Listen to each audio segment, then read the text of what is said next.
Oke, jumpa kembali dengan kita di acara Pemuritan Anak. Hari ini kita sudah sampai di 1 Raja-Raja 1-3. Cerita tentang Salomo. Judulnya Salomo minta kebijaksanaan. Materinya masih diambil dari Alkitab Pergambaran. Silakan, Kay. Salomo meminta kebijaksanaan. Kematian Daud hampir dekat. Daud mengangkat Salomo menjadi raja. Lalu Tuhan datang kepada Salomo dalam mimpinya dan berkata, Ya Tuhan, tiap jam ku mintalah kepadaku segala sesuatu yang kau inginkan. Salomo menjawab, Tuhan, engkau telah menjadikanku seorang raja, akan tetapi aku tidak tahu cara melakukan tugasku dengan baik. Oleh sebab itu, berikanlah aku hati yang bijaksana. Tuhan menyukai permintaan Salomo, lalu ia berkata, aku akan memberimu hati yang bijaksana. Aku juga akan memberikanmu memberikan kepadamu segala hal yang tidak kau minta, yaitu kekayaan dan kehormatan.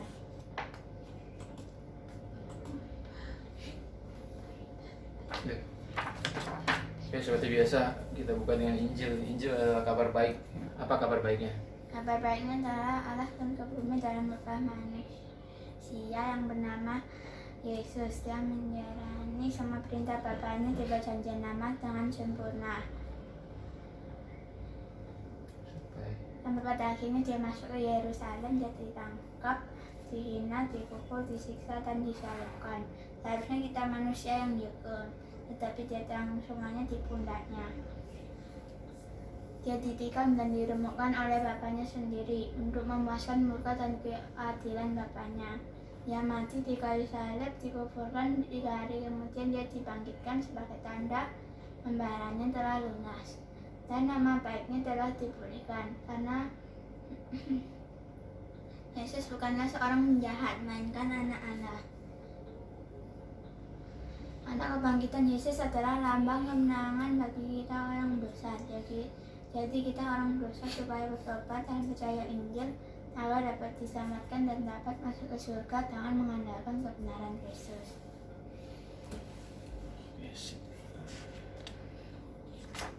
Daud meninggal di 1 Raja-Raja 2 ayat 10 dikatakan kemudian Daud mendapat perhentian bersama-sama nenek moyangnya dan ia dikuburkan di kota Daud. Lalu digantikan dengan Salomo. Salomo ini anaknya dari Batsyeba, anak kedua dari Batsyeba.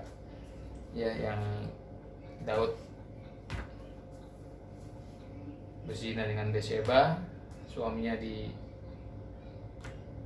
kemudian mereka punya anak, anaknya meninggal. Nah, yang Salomo ini hidup, kemudian dia menggantikan Daud menjadi raja Israel.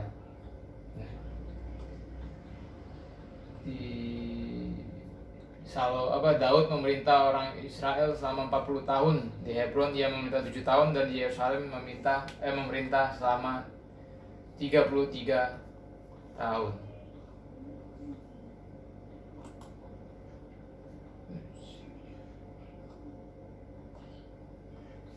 Nah, terus singkat cerita, Salomo diangkat jadi raja. Terus ketika Salomo lagi memberikan korban, ya, itu di satu Raja-Raja 3.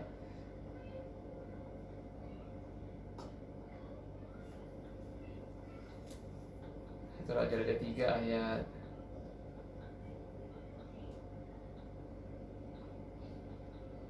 5, ya, di Gibeon Tuhan menampakkan diri ke Salomo di dalam mimpi, ya. Terus Tuhan bilang, Salomo minta kepadaku segala sesuatu yang kau inginkan. Salomo menjawab, Tuhan, engkau telah menjadikanku seorang raja, akan tapi aku tidak tahu cara melakukan tugasku dengan baik. Oleh sebab itu, berikan aku hati yang bijaksana. Tuhan menyukai permintaan Salomo, lalu ia berkata, aku akan memberi hati yang bijaksana, aku juga akan memberikan kepadamu segala hal yang tidak kau minta, yaitu kekayaan dan kehormatan. Ya. Jadi Salomo dikasih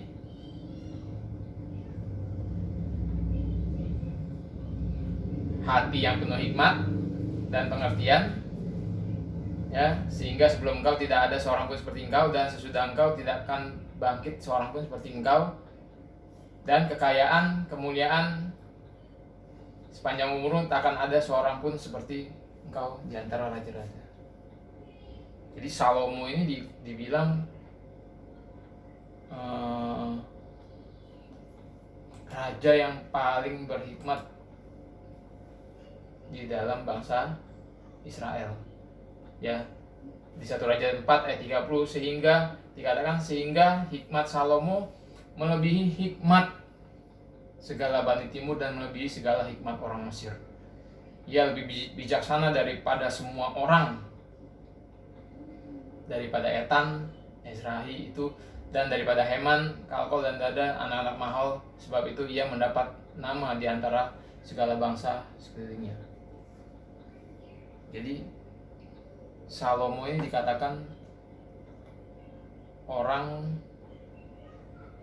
yang mempunyai hikmat tinggi, orang yang paling bijaksana yang ada di Alkitab, di Perjanjian Lama. Banyak bangsa-bangsa dari luar Israel datang hanya untuk melihat dia, hanya untuk melihat hikmat Salomo. Ya, dia banyak menulis kitab-kitab di Perjanjian Lama, Amsal, Kidung Agung, beberapa Mazmur, terus kitab Pengkhotbah. Ya, di Amsal 1 ayat 7 dia bilang, takut akan Tuhan adalah permulaan pengetahuan. Jadi orang berhikmat ini, si Salomo ini, dia bilang takut akan Tuhan adalah permulaan dari pengetahuan. Jadi permulaan pengetahuan itu bukan matematika, bukan biologi, bukan IPS, tapi takut akan Tuhan. Karena kalau kamu pinter tapi kamu nggak takut akan Tuhan, percuma. Nanti kepintaran kamu akan merusak. Gitu. Jadi orang kalau mau pinter dia harus takut akan Tuhan dulu, kata Salomo. Hai anakku, dengarkanlah didikan ayahmu dan jangan menyia-nyiakan ajaran ibumu. Ini lihat yang dikatakan oleh Salomo, orang yang paling berhikmat itu. Dibilang, hai anakku, dengarkanlah, baca, didikan ayahmu dan jangan menyia-nyiakan ajaran ibumu. Ya, jadi jelas ya, permulaan pengetahuan adalah takut akan Tuhan. Terus tiba-tiba dia ngomongin tentang hubungan anak sama orang tua. Jadi ini penting loh, ya. Ini nanti Perjanjian Baru juga diulang dalam firman. Bahkan di dalam Dekalog 10 firman Allah juga masuk tentang hubungan anak dan orang tua. Tapi sayangnya di masa-masa tuanya Salomo, ya, itu di 1 Raja-Raja 11, ya.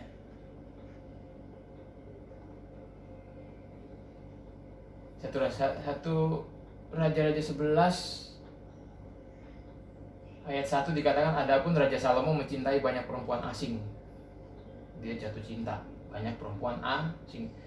Padahal tentang bangsa-bangsa itu Tuhan telah berfirman kepada orang Israel, janganlah kamu bergaul dengan mereka, dan mereka pun janganlah bergaul dengan kamu, sebab sesungguhnya mereka akan mencondongkan hatimu kepada Allah-Allah mereka.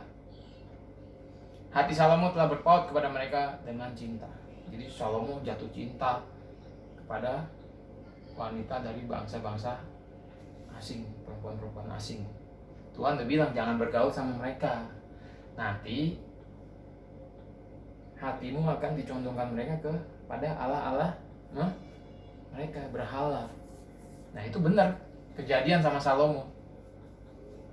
Ya, ia mempunyai 700 istri, kaum bangsawan 300 gundik.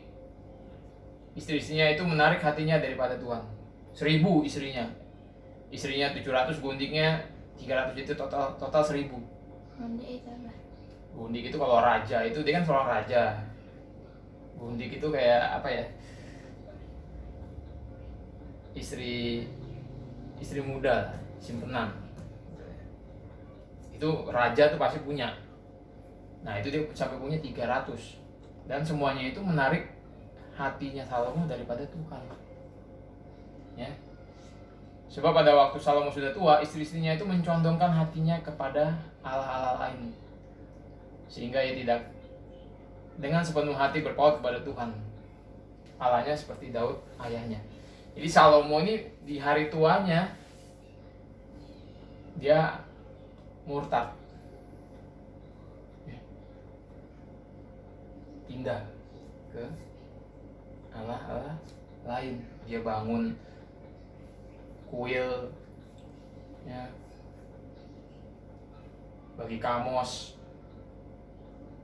terus Molok, dewa kekejian. Dia bangun kuil-kuil buat Allah lain, buat berhala-berhalanya. Padahal dia juga yang membangun bait Allah pertama. Dia Salomo yang bangun. Tapi di hari tuanya dia jatuh dalam dosa berhala. Tapi banyak penafsir mengatakan kitab Pengkhotbah yang dia tulis itu adalah tulisan atau bukti dari pertobatan Salomo. Di kitab Pengkhotbah dia bilang, inilah perkataan pengkhotbah anak Daud, raja di Yerusalem. Ya. Kesia-siaan belaka, kata pengkhotbah, kesia-siaan belaka. Segala sesuatu adalah sia-sia. Jadi dia bilang, hikmatku itu sia-sia, kekayaanku sia-sia. Semua yang aku punya itu sia-sia, kata Salomo. Orang yang penuh dengan hikmat. Balik ke Amsal 1 ayat 7. Takut akan Tuhan adalah permulaan pengetahuan. Di kitab Hosea 4 ayat 6 dikatakan, umatku binasa karena tidak mengenal Allah. Kalau dalam teks Inggris ya dikatakan my people are destroyed for lack of knowledge. Jadi umatku binasa karena kurangnya pengetahuan. Sama toh, kurang pengetahuan bisa bikin orang binasa. Di sini tentu aja, di sini konteksnya kurang pengetahuan akan Tuhan bisa bikin binasa. Si Salomo bilang di Amsal 1 ayat 7, takut akan Tuhan adalah permulaan pengetahuan. Nah, tapi pengetahuan itu nggak boleh kurang. Kalau pengetahuan kamu akan Tuhan kurang, kamu akan binasa. Nah, kabar baiknya apa? Injil yang kita pelajari setiap hari, ya, itu membuat pengetahuan kita akan Tuhan terus bertambah. Ngerti? Ya. Kalian ingat, kekristenan itu, orang bilang kekristenan itu bukan agama. Ya memang kekristenan bukan agama. Kekristenan itu bukan suatu kita sebut agama ya. Kekristenan itu bukan suatu agama yang mementingkan hikmat. Kekristenan itu bukan suatu agama yang mementingkan moral, bukan. Jadi esensi kita jadi Kristen itu bukan supaya kamu nggak ngelawan orang tua, bukan supaya kamu nggak judi, bukan supaya kamu nggak mabuk, bukan supaya kamu nggak jahatin orang, bukan supaya kamu nggak nipu orang, bukan supaya kamu nggak ngerampok orang, bukan. Itu bukan esensi kekristenan. Seperti agama-agama lain. Kalau agama-agama lain yang penting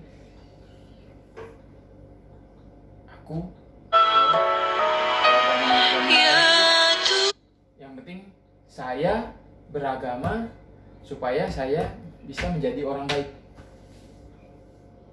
Gitu. Kalau saya menjadi orang baik, saya akan mendapat surga. Tapi kalau di kekristenan lain esensinya. Gitu. Esensi kekristenan bukan supaya kita menjadi orang baik, bukan supaya kita menjadi orang bermoral, berhikmat. Bukan. Esensi kekristenan itu supaya kita memiliki Yesus.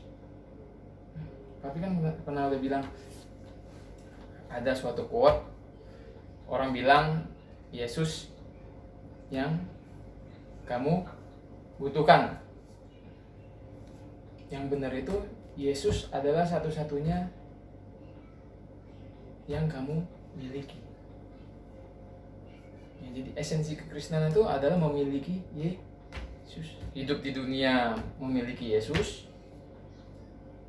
Kamu tua, sekarat, mati di pintu surga, kamu harus memiliki Yesus, harus ketemu sama Yesus.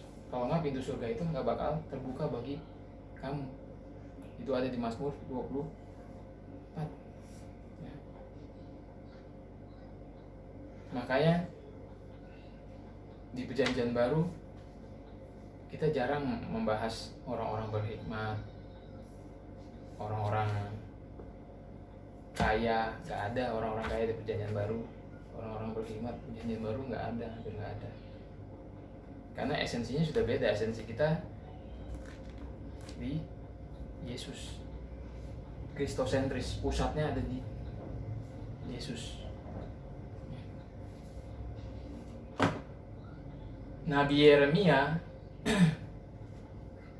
di Nabi Yeremia di pasal 9 ayat 23, ya, firman Tuhan, ya, beginilah firman Tuhan. Janganlah orang bijaksana bermegah karena kebijaksanaannya, janganlah orang kuat bermegah karena kekuatannya, janganlah orang kaya bermegah karena kekayaannya. Firman Tuhan melalui Nabi Yeremia mengatakan, janganlah orang bijaksana bermegah karena kebijaksanaannya, janganlah orang kuat bermegah karena kekuatannya, janganlah orang kaya bermegah karena kekayaannya. Jadi kebijaksanaan, ya, kekuatan, kekayaan itu hanya akan membuat orang jadi sombong. Sama. Salomo, dia bijaksana, berhikmat, tapi dia keblinger, kalah sama nafsunya. Akhirnya dia jatuh ke dosa berhala. Sampai Israel itu pecah gara-gara Salomo. 12 suku pecah jadi 2 suku sama 10 suku. Itu ribut terus. Ayat 24 dikatakan, tapi siapa yang mau bermegah? Bermegah itu artinya membanggakan diri.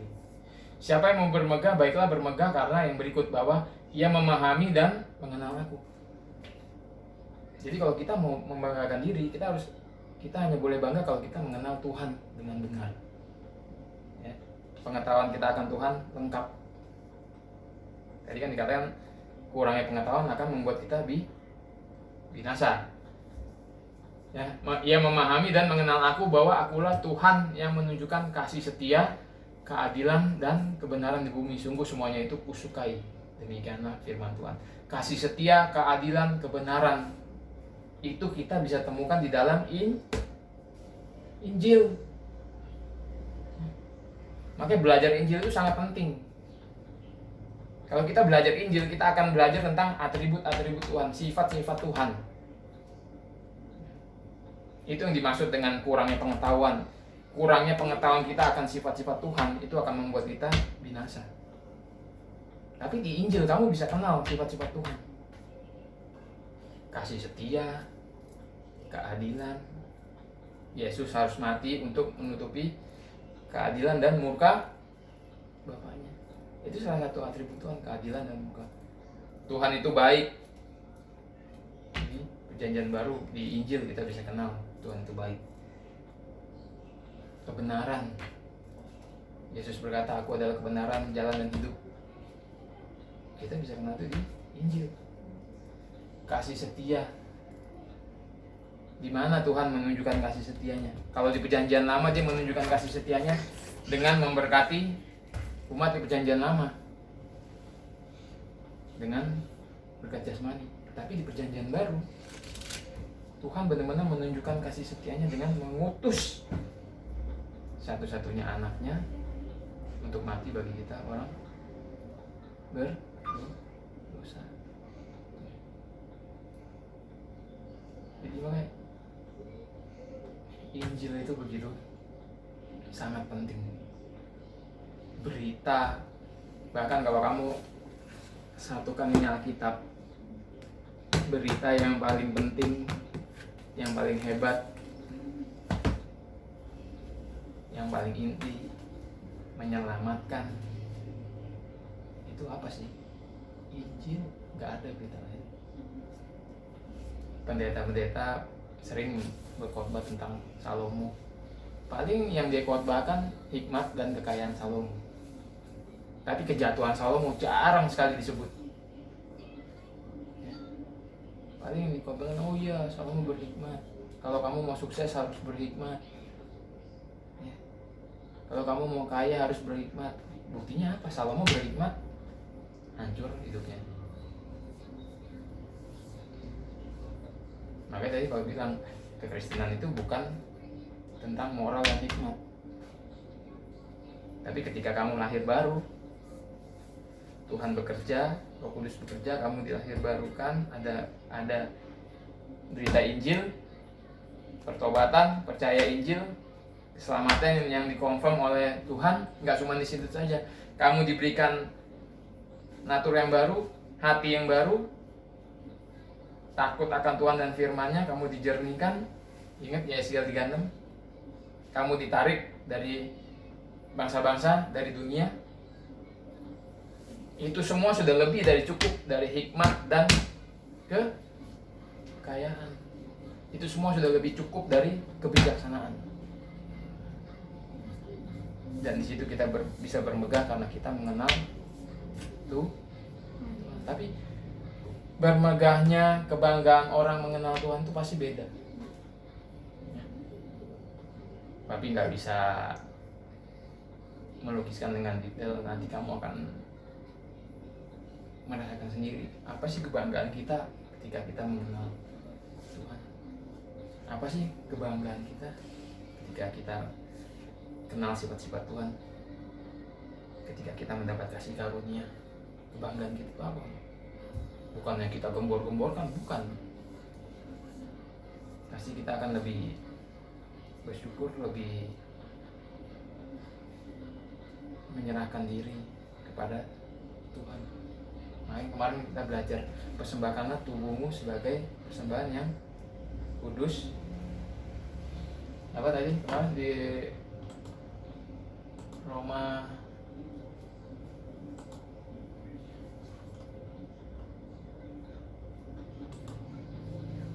ya, persembahan yang hidup, kudus dan berkenan kepada Allah. Itulah persembahan yang paling masuk akal kalau dalam teks Inggrisnya. Ketika kita mengenal Tuhan secara komplit, ya maksud papi komplit itu bukan sempurna, bukan sepenuhnya, enggak. Maksudnya komplit itu ya lengkap lah. Di situ kita akan menemukan arti bahwa setelah kita mengenal Tuhan, apa yang harus kita persembahkan sebagai persembahan yang masuk akal. Itu ya tubuh kita sebagai persembahan yang hidup. Kalau dulu perjanjian lama persembahannya binatang yang mati, perjanjian baru persembahannya yang hidup, lebih susah, yang kudus dan berkenan kepada Allah. Oke, nanti ya. Besok masih tentang Salomo.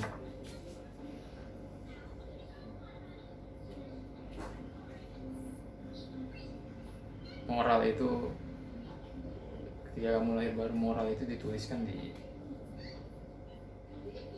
kedua loh hati kamu. Ya, itu ada di kitab Yeremia. Tuhan sendiri yang ngomong gitu, bahwa dia akan menuliskan Tauratnya di loh hati umatnya. Oke?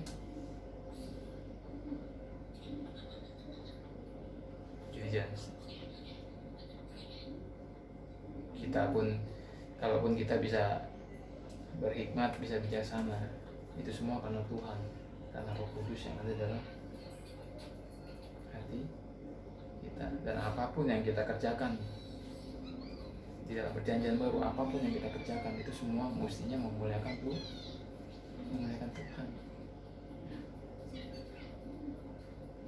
Kamu harus menemukan